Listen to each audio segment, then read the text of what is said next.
നമസ്കാരം. Village investor എന്ന YouTube ചാനലിലേക്ക് എല്ലാവർക്കും. ഇന്ന് നമ്മൾ ഒന്നിച്ച് ഡിസ്കസ് ചെയ്യാൻ പോണത് കടം. എല്ലാവർക്കും പ്രധാനപ്പെട്ട ഒരു പ്രശ്നമാണ് കടം. എല്ലാവർക്കും ഈ കടം ഒരു ട്രാപ്പാണ്. അത് നമ്മളെല്ലാവരും പെടുത്തിയിട്ടുണ്ടാകും. ഈ കടത്തിൽ നിന്ന് എങ്ങനെ രക്ഷപ്പെടാം, എങ്ങനെ ആ ട്രാപ്പിൽ നിന്ന് എങ്ങനെ രക്ഷപ്പെടാം എന്നതിനെ കുറിച്ചാണ് നമ്മളിന്ന് ഡിസ്കസ് ചെയ്യണം. ഇപ്പോൾ ഈ സമയത്ത് ഏറ്റവും കൂടുതൽ ആൾക്കാർ പോയി ചാടുന്നത് EMI മന്ത്ലി ആയിട്ട് അടയ്ക്കാൻ പറ്റും എന്നൊരു ബേസിൽ എന്തെങ്കിലും ഒരു സാധനം വാങ്ങും, അല്ലെങ്കിൽ എന്തെങ്കിലും ഒരു ലോൺ എടുക്കും. മാസം മാസം കിട്ടുന്ന കാശില്ല, അതിലടച്ചുകൊണ്ട് അത് അടയ്ക്കുന്നതുകൊണ്ട് നമ്മുടെ കയ്യിൽ പൈസ ഒന്നും ഉണ്ടാവില്ല. കുറച്ച് പൈസയെങ്കിലും കയ്യിലുണ്ടാവണം. എപ്പോഴും നമ്മുടെ അത്യാവശ്യമായിട്ട് എന്തെങ്കിലും കാര്യങ്ങൾക്ക് കയ്യിൽ കാശ് വേണം. എന്തെങ്കിലും എമർജൻസി വന്നു കഴിഞ്ഞാൽ ഓടിപ്പോയി ആ സമയത്ത് പിന്നെയും കടമെടുക്കില്ല.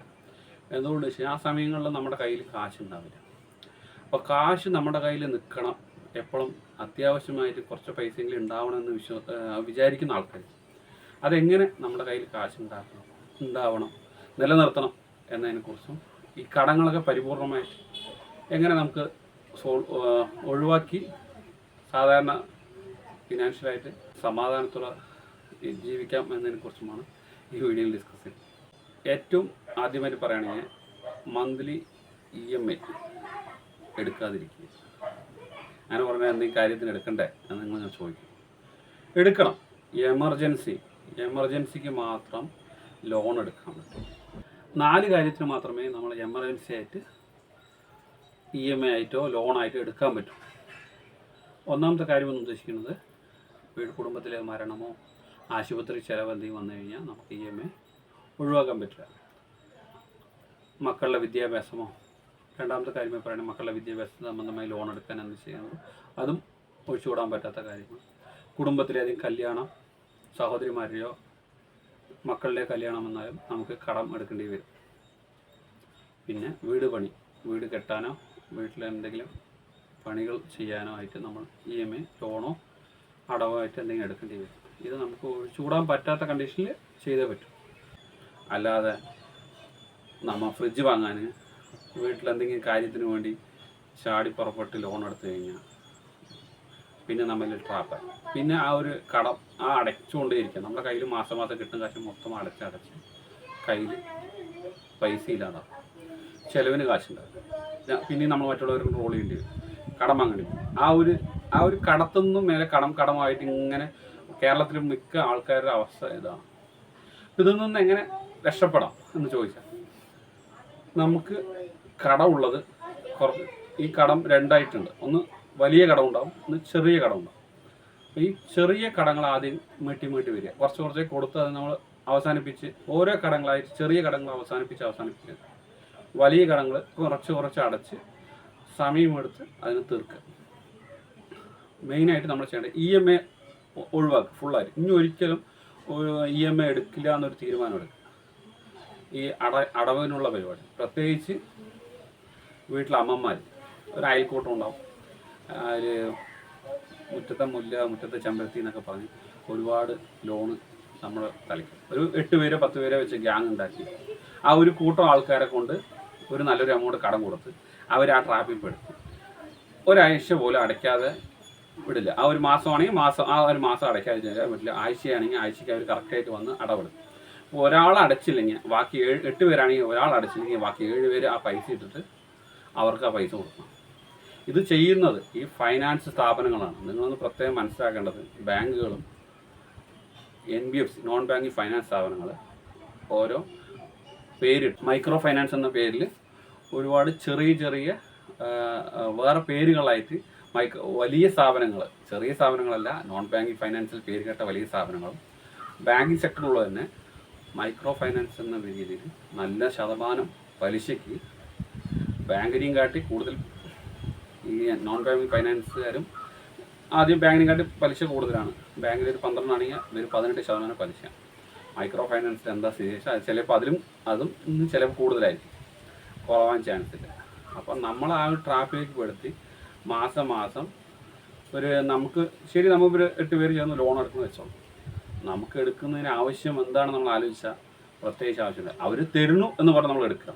അത് എടുത്ത പൈസനെ നിങ്ങൾ നന്നായി ആലോചിച്ചോ, എന്തിനാണ് ഉപയോഗിച്ചതെന്ന് ചോദിച്ചാൽ പ്രത്യേകിച്ച് ഒന്നും ഉണ്ടാവില്ല. ചിലപ്പോൾ ഒരു TV വാങ്ങിയിട്ടുണ്ടാവും, ചിലപ്പോൾ ഫ്രിഡ്ജ് വാങ്ങിയിട്ടുണ്ടാവും, അല്ലെങ്കിൽ ഒരു വാഷിംഗ് മെഷീനോ. വീട്ടിൽ ചിലപ്പോൾ ഒരു ഫ്രിഡ്ജ് ഉണ്ടാവും. അപ്പോൾ നമുക്കൊരു ആഗ്രഹം ഡബിൾ ഡോർ ഒന്നും മനസ്സിലാക്കണം. ഡബിൾ ഡോറായാലും സിംഗിൾ ഡോറായാലും വീട്ടിലൊരു ഫ്രിഡ്ജ് ഉണ്ടല്ലോ, പിന്നെ എന്തിനാണ് ഒരു എക്സ്ട്രാ ഫ്രിഡ്ജ് എന്ന് നിങ്ങൾ ആലോചിക്കണം. ആ ഫ്രിഡ്ജ് മാറ്റാൻ വേണ്ടിയിട്ട് നമ്മൾ ലോൺ എടുക്കും. ഈ ഇപ്പോൾ ഓഫറിന് ഒരു ലോൺ എടുത്തു, നമ്മൾ അടച്ചു. അടുത്ത ഓണം വരെ നിങ്ങൾ അടച്ചുകൊണ്ടേയിരിക്കണം. ഈ ഒരു വർഷം നിങ്ങളുടെ കയ്യിൽ പൈസ ഉണ്ടാവില്ല, അടച്ചുകൊണ്ടേ EMI അടച്ചുകൊണ്ടേയിരിക്കും. അപ്പോൾ അമ്മമാരും പ്രത്യേകം ശ്രദ്ധിക്കുക, ആവശ്യമെങ്കിൽ മാത്രം ലോൺ അടക്കുക.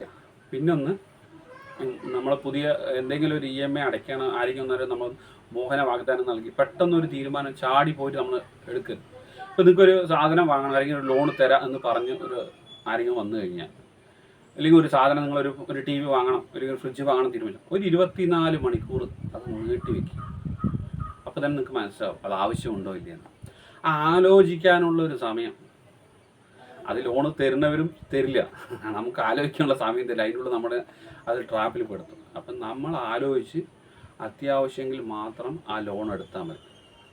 ആ ലോൺ എടുത്തു കഴിഞ്ഞാൽ പിന്നെ മാസം അടച്ച് നമ്മുടെ കയ്യിൽ പൈസ ഇല്ലാതിരിക്കും. അതേസമയം നിങ്ങൾ ഒരു സാധനം വാങ്ങണമെന്ന് തീരുമാനിച്ചു, ഒരു സാധനം വേണമെന്നുണ്ടെങ്കിൽ ശരി, നമുക്ക് ഇത് വാങ്ങാം, ഒരു 3 മാസം കഴിഞ്ഞിട്ട് വാങ്ങാം, 6 മാസം കഴിഞ്ഞിട്ട് വാങ്ങാൻ പറ്റും.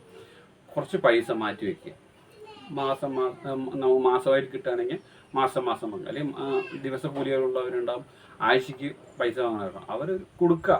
നമ്മൾ പറയില്ലേ, ആദ്യകാലങ്ങളിൽ നമ്മളെ പണ്ട് കാലത്തൊക്കെ എല്ലാ വീടുകളിലും, ഞാൻ ഒരുപാട് വീടുകളിൽ ആദ്യം ബാങ്കും മറ്റൊന്നും ആർക്കും അക്കൗണ്ടൊന്നും ഇല്ലാത്ത കാലത്ത് തന്നെ വീട്ടിൽ ചെറിയൊരു കുടുക്ക പോലെയൊക്കെ സെറ്റ് ചെയ്ത് അതിൽ പൈസ ഇട്ട് വയ്ക്കും.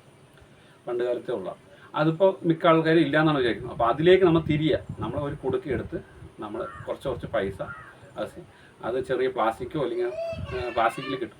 പ്ലാസ്റ്റിക്കിൽ നമ്മൾ പൊട്ടിക്കും. അപ്പോൾ അങ്ങനെ പൊട്ടിക്കുന്നു തോന്നുന്നവർ ഒരു ഇരുമ്പിൻ്റെ സ്റ്റീലിൻ്റെ തന്നെ മേടിച്ചിട്ട് ഒരു കൂട്ടൊക്കെ സെറ്റ് ചെയ്തിട്ട് വെക്കുക. എന്നിട്ട് അതിൽ പൈസ ഇട്ട് വെക്കുക. എപ്പോഴാണ് നിങ്ങൾക്ക് ആവശ്യം വരിക ആ താക്കോല് മാറ്റി വയ്ക്കുക. എപ്പോഴാണ് നിങ്ങൾക്ക് നമ്മൾ ഉദ്ദേശിച്ച സമയത്ത് അത് നമ്മളെടുക്കുക. നമ്മൾ ആ ഒരു ഉറപ്പ് നമുക്ക് വേണമെന്ന്, ആ പൈസ നമ്മൾ എടുക്കാൻ പാടില്ല എന്ന് നമ്മൾ ഉറപ്പ് എടുക്കണം. എത്ര പ്രതിസന്ധി ഘട്ടം വന്നാലും നമ്മളൊരു ഉദ്ദേശിച്ച ഒരു കാര്യമുണ്ട്, ആ കാര്യത്തിനാണ് ആ പൈസ എടുത്ത് വെക്കുന്നത്. ആ പൈസ ആ കാര്യത്തിന് എടുക്കുമെന്ന് തീരുമാനമെടുക്കുക.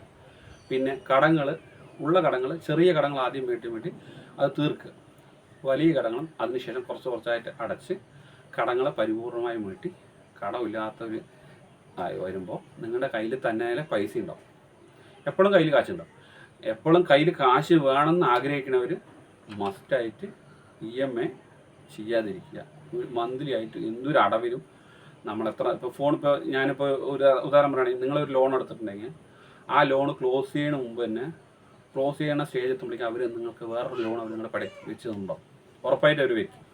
അപ്പം നമ്മളത് ക്ലോസ് ചെയ്യാൻ വിടില്ല, അടുത്ത ലോൺ നമ്മുടെ തലയ്ക്ക് വെക്കും. അപ്പം നമ്മൾ അതിൽ നിന്നും മാക്സിമം ഒഴിഞ്ഞു മാറും. പിന്നെ നിങ്ങൾക്ക് അയൽക്കൂട്ടം ബേസ് ചെയ്തിട്ട്, നിങ്ങൾക്ക് കുടുംബശ്രീ എന്നൊക്കെ ബേസ് ചെയ്തിട്ട് ലോൺ കിട്ടുമെന്ന് പറഞ്ഞു കഴിഞ്ഞാൽ എടുക്കണ്ടെന്നല്ല പരിപൂർണമായി പറയണം.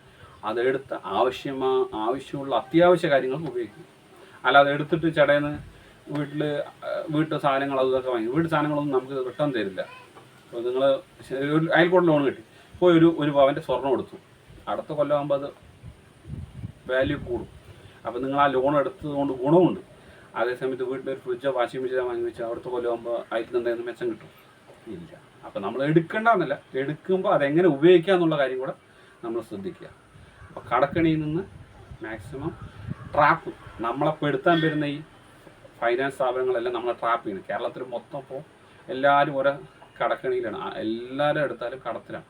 അപ്പോൾ കടത്തുനിന്ന് മെല്ലെ ഊരി വരിക, അന്ന് എക്സിറ്റ് ആവുക. അപ്പോൾ ഈ വീഡിയോ നിങ്ങൾക്ക് ഇഷ്ടപ്പെട്ടിരുന്നെങ്കിൽ നിങ്ങൾ ലൈക്ക് അടിക്കുക, കമൻറ്റ് ചെയ്യുക, നിങ്ങളുടെ ഫ്രണ്ട്സിനും ഫാമിലിക്ക് ഷെയർ ചെയ്യുക. പിന്നെ നിങ്ങളുടെ പ്രിയപ്പെട്ടവർക്ക് ഈ മെസ്സേജ് പാസ് ചെയ്യാൻ മറക്കാതിരിക്കുക. അവരെ കൊണ്ട് കടത്തുനിന്ന് അവർ രക്ഷപ്പെട്ട്, നിങ്ങളുടെ വേണ്ടപ്പെട്ടവർ തന്നെ കടത്തുനിന്ന് രക്ഷപ്പെട്ട് കഴിഞ്ഞാൽ നിങ്ങൾക്കതൊരു ആശ്വാസമാണ്. അവസാനമായി താങ്ക് യു ഫോർ വാച്ചിങ്.